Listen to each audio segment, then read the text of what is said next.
రెండో అధ్యాయంలో చూస్తే జ్ఞానులు యేసు ప్రభువును పూజించడానికి వచ్చారు. అది ఉన్నతమైన తరగతి. లూకా జ్ఞానులకు కాకుండా పామరులకు అనగా విద్య లేని పామరులకు అనగా గొర్రెల కాపరులకి రక్షకుడును పరిచయం చేశారు.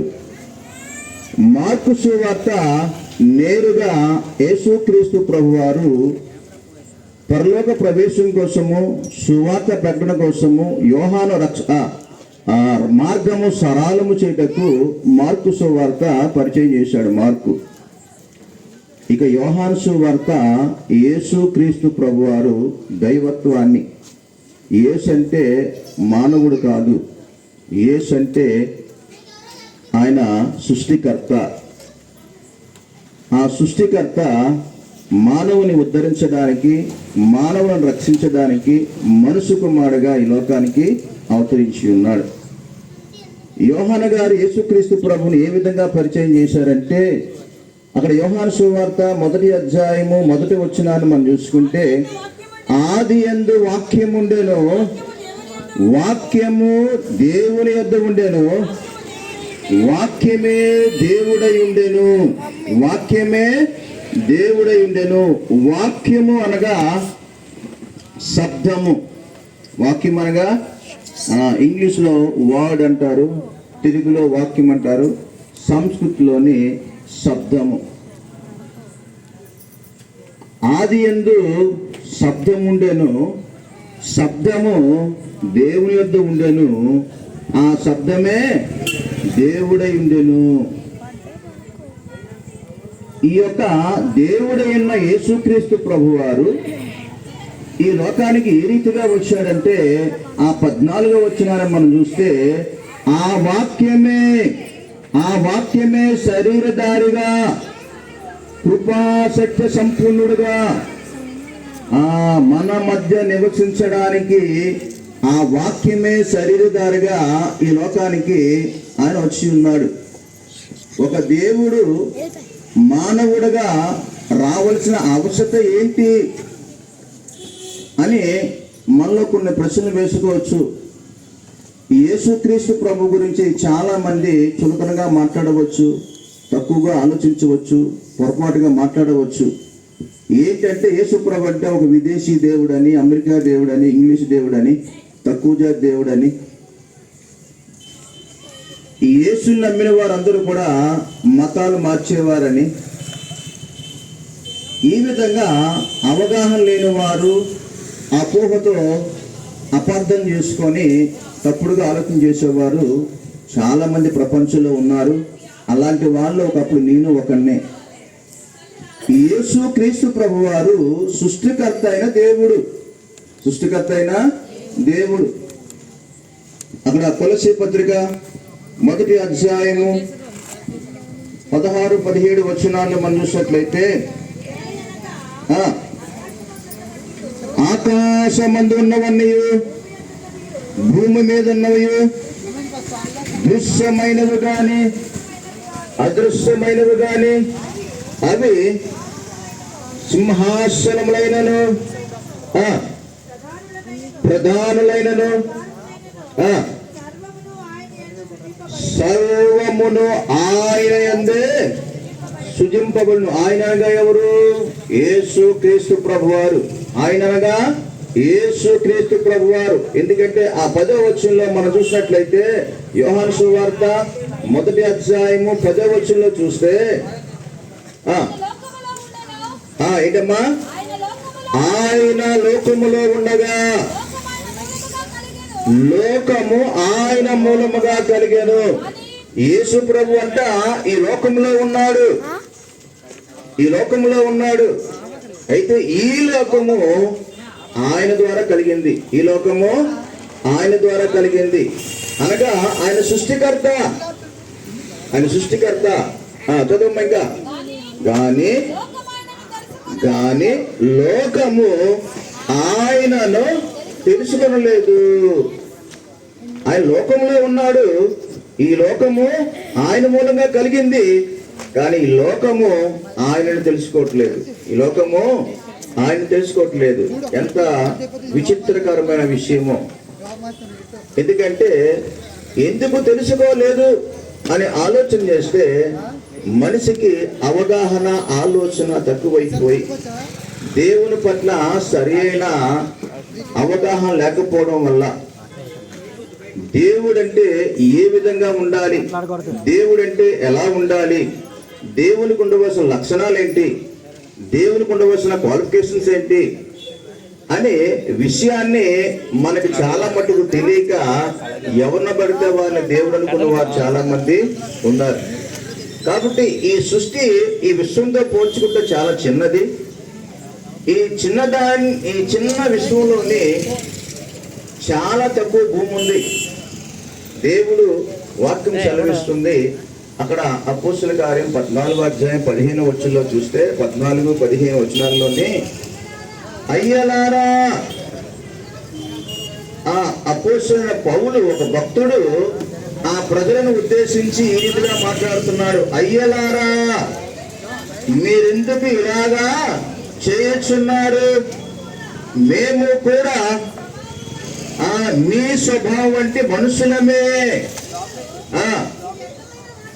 మీరు ఈ వ్యర్థమైన వాటిని విడిచి ఆకాశమును, భూమిని, సముద్రమును, ఆడిన సమస్తమును సృజించిన జీవాధిపతిని దేవునికి మీరు ఆరాధన చెయ్యాలి. ఎవరు ఈ ఆకాశాన్ని సృష్టించారు, ఎవరు ఈ భూమిని సృష్టించారు, ఎవరు ఈ సముద్రాన్ని సృష్టించారు, నింగి, నేల, నీరు ఎవరు కలుగు చేశారు, వారినే మీరు ఆరాధించాలా. నేను కూడా మీ వంటి స్వభావం కలిగిన మనుషులమే. ఈరోజు మన దేశంలో ఉద్యోగాలకు కరువు ఉంది, కానీ ఎక్కడికి వెళ్ళినా no vacancy, no vacancy, no vacancy. కానీ మన దేశంలోని దేవుని కొలువు లేరు. ఎవరైనా సరే దేవుడు అయిపోవచ్చు, ఎవరైనా బాబా అయిపోవచ్చు, ఎవరైనా అవతార పురుషులు అయిపోవచ్చు. మన దేశంలో అంత ఫ్రీగా ఉందన్నమాట. దేవుడు అంటే ఆషామాషి కాదు. ఈ ప్రపంచంలో ఏదైనా ఒక గొప్ప మాట, ఏదైనా ఒక గొప్ప పలుకు ఉందంటే దేవుడనే పదమే గొప్పది. దేవుడనే పదమే గొప్పది. దేవుని కన్నా ఇంకేది గొప్ప పదము లేదు. అలాంటిది దేవుణ్ణి చాలా కించపరుస్తూ నీచమైన వాటితో కూడా పోల్చే సాంప్రదాయం ఈరోజు మన దేశంలో ఉంది. దేవుడంటే ఎంత ఉన్నతమైన వాడో, ఈ భూమి ఆకాశాన్ని కలుగు చేసిన వాడు. అందుకని అటువంటి వారి కోసమే ఒక భక్తుడు ఈ విధంగా అంటున్నాడు. కీర్తన గ్రంథము 4వ అధ్యాయం 2వ వచనంలో మనం చూస్తే, నరులారా ఎంత కాలము నా గౌరవమును అవమానముగా మార్చెదరు, ఎంత కాలము వ్యర్థమైన వాటిని వెతికెదరు, ఎంత కాలము అబద్ధమైన దానిని వెతికెదరు. ఎంతకాలం? సత్యాన్ని తెలుసుకోవాలా, వాస్తవాన్ని గ్రహించాలా, దేవునికి ఒక ఉన్నతమైన స్థాయి ఉండాలా. ఎవరు పడితే వారు దేవుడు కాదు, దేని పడితే దాన్ని దేవుడని మనం పూజించకూడదు. జ్ఞానులు వారు మూఢులు కాదు, అజ్ఞానులు కాదు, వారు జ్ఞానులు. ఆ జ్ఞానులు అంటున్నారు, మేము యూదుల రాజుగా పుట్టినవాడు ఎక్కడా, ఆయన్ని మేము పూజించడానికి. వారు జ్ఞానులై ఉండి, ఖగోళ శాస్త్రం చదివిన గొప్ప జ్ఞానులై ఉండి, వారు ఒక పసిపాలను పూజిద్దామంటే ఆ వ్యక్తి పూజకు అర్హుడై ఉన్నాడని, ఆ వ్యక్తి దైవత్వం కలిగి ఉన్నాడని వారు గుర్తించారు. కాబట్టి ఆ జ్ఞానం కలిగిన వారు మేము ఆయనను పూజింపవచ్చితిమి,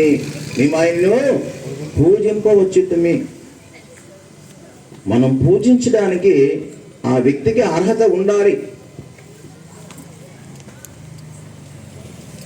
ఎవరిని పెడితే వారిని కలెక్టర్, ఎవరిని పెడితే వారిని మినిస్టర్ ఎవరు చేయరు. ఒక కలెక్టర్ కావాలంటే అతనికి ఒక ఉన్నతమైన ఆ స్థాయి ఉండాలి. అలాగే దైవత్వాన్ని మనం గుర్తించినప్పుడు, దేవుడని అనుకున్నప్పుడు అతనికి కూడా అలాంటి ఆ పోలికలు ఏమైనా ఉన్నాయా అని ఆలోచన చెయ్యాలి. మొదటి కొరింథీ పత్రిక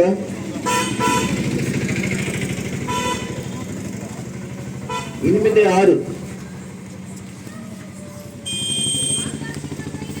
ఆకాశమందైనను భూమి మీదనైనను ఆ దేవతలు అనబడినట్టు ఉన్నను మనకు ఒక్కడే దేవుడున్నాడు, ఆయన తండ్రి. ఆయన నుండి సమస్తమును కలిగెను. దేవుడు అనే పదమే సింగులర్. దేవుడంటే ఒక్కడు, ఆయన తండ్రి. తండ్రి అనేవాడు ఒక్కడే ఉంటాడు కానీ తండ్రులు ఉండరు. ఎవరైనా వెళ్ళి తలుపు కొట్టి ఒక అబ్బాయి వచ్చాడు అనుకోండి, బాబు మీ నాన్న ఉన్నారా అని అన్నాడు అనుకోండి, ఆయన వాళ్ళ అమ్మ వాళ్ళకి ఏం చేస్తుంది, చీపురు గట్టు పట్టుకొని వస్తుంది. మీ నాన్నగారు ఉన్నారా అనాలి కానీ మీ నాన్నలు ఉన్నారా అనకూడదు. మలాకి 2:10 అదే వాక్యం మనకు సెలవిస్తుంది. మనందరికీ తండ్రి ఒక్కడే కాడా, ఒక్క దేవుడే మనలను సృష్టింపలేదా, ఒక్క దేవుడే మనల్ని సృష్టింపలేదా. దేవుడు ఒక్కడు, ఆయన తండ్రి. తండ్రి అనగా పుట్టించేవాడు, సృష్టించేవాడు. ఈ సృష్టికర్త ఒక్కడే. దేవుడు అనగా సృష్టికర్త, సృష్టికర్త అనగా తండ్రి. ఆ తండ్రి ఒక్కడే ఉంటాడు కానీ దేశానికి ఒకరు, రాష్ట్రానికి ఒకరు, పట్టణానికి ఒకరు, గ్రామానికి ఒకరు ఉండరు.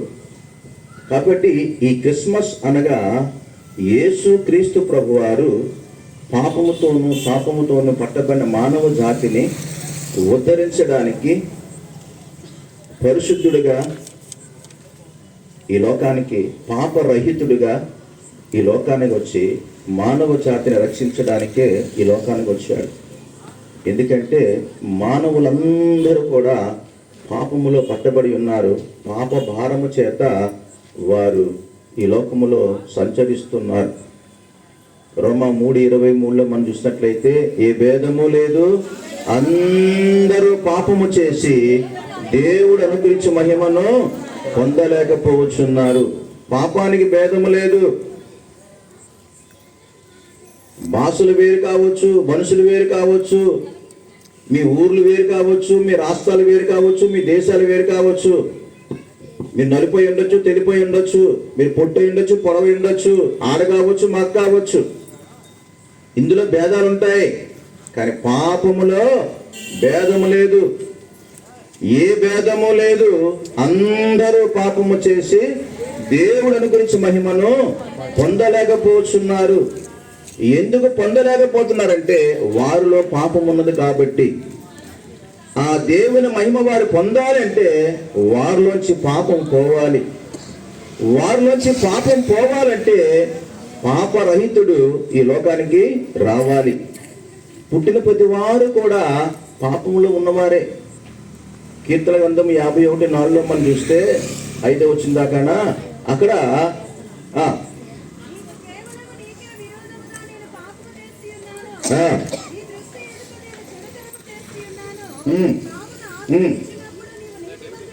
చాలమ్మా, నీ దృష్టికి నేను కేవలము పాపము చేసిన వాడుగా ఉన్నాను. మానవులు ప్రతి వారు కూడా ఏదో రీతిగా, ఏదో కారణం చేత పాపము చేస్తూనే ఉన్నారు, పాపము చేస్తూనే ఉన్నారు. ఎందుకంటే చాలా మంది అనుకుంటారు, నాకు నాడు శత్రువు, వీడి శత్రువు అనుకుంటుంటారు. శత్రువులు ఎక్కడో లేరు, నీలో ఉన్నారు. అరిషట్ వర్గాలు అంతరంగ శత్రువులు అన్నారు. అరిషట్ వర్గాలు అనగా కామము, క్రోధము, లోభము, మోహము, మద, మత్సరాదులు. ఈ 6 నీ అంతరంగంలో నివాసం చేస్తూ నిన్ను పాపం వైపు లాగుతూ ఉంటుంది. ఇట్టి పాపము నుంచి విడిపించడానికే పరిశుద్ధుడుగా యేసుక్రీస్తు ప్రభు ఈ లోకానికి వచ్చాడు. అదే క్రిస్మస్. క్రిస్మస్ అంటే ఆయన నీవు నీ హృదయంలో జన్మించడానికి నువ్వు స్థానం ఇచ్చినట్లయితే. ఒక భక్తుడు పాట రాశాడు, యేసు జన్మించే లోకాన అందరికీ కానీ క్రీస్తు హృదయించే హృదయాలు కొందరికి అంట. యేసు అందరి కోసం జన్మించాడు, కానీ ఆయన హృదయాలు ఇచ్చేవారు ఎంతమంది ఉన్నారంటే కొంతమంది. ఎంతమంది? కొంతమంది. ఆయన అందరి కోసం వచ్చాడు, కొందరి కోసం కాదు. కానీ అందరూ అంగీకరించలేకపోతున్నారు. అందరూ అంగీకరించలేకపోతున్నారు. ఎందుకంటే వారికున్న ఆ చెడు వ్యసనాల నుంచి, చెడు సహవాసం నుంచి, చెడు అలవాట్ల నుంచి వారు బయటికి రాలేకపోతున్నారు. యేసు ప్రభు దగ్గరికి వచ్చినట్లయితే నీ చెడు సహవాసం నుంచి విడుదల పొందడానికి, విముక్తి పొందడానికి ఆ యేసే నీకు సహాయం చేస్తాడు. హల్లెలూయా, హల్లెలూయా. కాబట్టి మనమందరం గమనించాలి, గుర్తించాలి. క్రిస్మస్ అనగానే దీన్ని మామూలు పండగ కాదు. ఏంటమ్మా, చాలా పండుగలు ఉంటాయమ్మా, ఉంటాయా పండుగలు? ఊరు పండుగ, గ్రామ పండుగ, రాష్ట్ర పండుగ, దేశ పండుగ. కానీ క్రిస్మస్ అనేది ప్రపంచ పండుగ. క్రిస్మస్ అనేది ప్రపంచ పండుగ. ప్రపంచంలో ఇంచుమించుగా 250 దేశాలు పైగా ఉన్నాయి. అన్ని దేశాలు కలిపి ఈ పండుగను జరుపుకుంటాయి. కాబట్టి దీన్ని పండుగ అనకూడదు, ఏమనాలి? గొప్ప పండుగ అనాలి. గొప్ప పండుగ. పండుగ అనగానే ఏంటి మనకి? పిండి వంటలు, కొత్త బట్టలు, విందు, చిందులు, మందులు. క్రిస్మస్ అంటే ఇది కాదు. చాలా మంది క్రిస్మస్ అనగానే క్రీస్తు ప్రభు ఉండడు అక్కడ, యేసుప్రభు ఉండడు అక్కడ. యేసుప్రభు ఉండడు. పైన స్టార్ పెడతారు, ఇంట్లో బారు పెడతారు, బయటకు వచ్చాక పోరు పెడతారు. అంతే కదా. ఇంట్లో బారు పెట్టామంటే బయట పోరే కదా. క్రిస్మస్ అంటే క్రీస్తును ఆరాధించుట, యేసు ప్రభుకి మన హృదయాలు ఇచ్చుట. ఒక ఎగ్జాంపుల్ చెప్పి నేను ముగిస్తాను. ఒక ధనికుడు లేక లేక ఒక కుమారుడు వాళ్ళు కలిగాడు. లేక లేక కుమారుడు కలగగానే వాళ్ళు చాలా సంబరపడిపోయి, సంతోషపడిపోయి ఒక జన్మదినం రోజు ఒక పెద్ద పార్టీ ఫంక్షన్ ఏర్పాటు చేశాడు. చేసి ప్రియ మిత్రులను, అనగా బంధువులను, స్నేహితులను, రక్త సంబంధులను, తన మిత్రులను అందరినీ పిలిపించుకున్నాడు పార్టీకి. అందరినీ పిలిపించుకొని ఆ పార్టీలో అందరూ కూడా చాలా ఎంజాయ్ చేస్తూ ఉంటే ఒకడు వచ్చి అడిగాడు, ఈ పార్టీ దేనికోసం అంటే మా అబ్బాయి పుట్టాడు కదా అని. ఏడురా మీ అబ్బాయి అంటే, మా అబ్బాయి ఇంటి దగ్గర వదిలేసాం. ఎందుకు వదిలేసామంటే ఆడు వస్తే ఇక్కడ ఎంజాయ్మెంట్ చేయడానికి అవదంట. ఎందుకని? వాడు అల్లరి చేస్తాడు. అందుకని అబ్బాయిని ఆయ దగ్గర వదిలేసి వీళ్ళు ఫంక్షన్ హాల్కి వచ్చి ఫంక్షన్ చేసుకుంటున్నారు. ఈరోజు చాలా మంది యేసుప్రభుని ఎక్కడో వదిలేస్తున్నారు. ఆయన పేరు చెప్పుకొని మనం ఏం చేస్తున్నామంటే తాగి తందనాలు ఆడేవారు, చిందులు వేసేవారు. ఇది క్రిస్మస్ కాదు. క్రిస్మస్ అంటే క్రీస్తుని ఆరాధించుట. ఆరాధన లేకుండా, యేసు ప్రభు లేకుండా అది క్రిస్మస్ కానే కాదు. కాబట్టి ఈ యొక్క రాత్రికాల సమయం అందు తన ప్రియ బిడ్డలు, అలాగే రాసు రావణమ్మ గారు యేసు ప్రభుని వారి ఇంట్లోకి చేర్చుకున్నారు.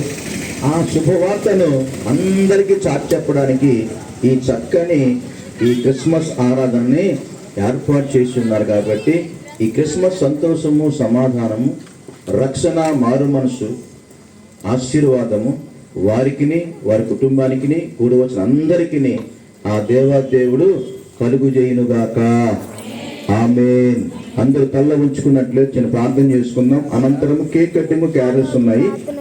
అందరు కూడా క్యాండిల్స్.